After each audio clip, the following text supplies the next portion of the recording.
ਹੱਥ ਉਹ ਧਾਰਦੇ ਸਫਰਾਂ ਵਿੱਚ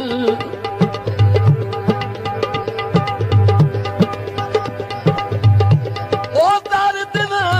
ਸਫਰਾਂ ਵਿੱਚ ਵਦਾ ਨੌਕਰ ਔਖਾ ਹੁੰਦੀ ਰਲ ਵਸਣ ਦਾ ਹਿਲ ਬਹੁ ਮਜਬੂਰੀ ਮੱਥੇ ਲੱਗਣ ਦੇ ਵਾਸਤੇ ਦਿੰਦੀ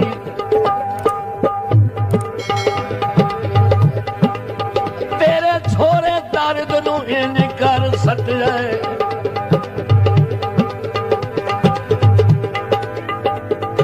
ਇੰਜ ਕਰ ਸੱਟਿਆ ਮੱਸੇ ਟੇਕਾਂ ਨਾਲ ਸਾਰਾ ਤਿਉਂ ਸਰਕਾਰ ਦੇ ਰਾਹ ਵੇ ਦਈ ਸਾਰੀ ਰਾਤ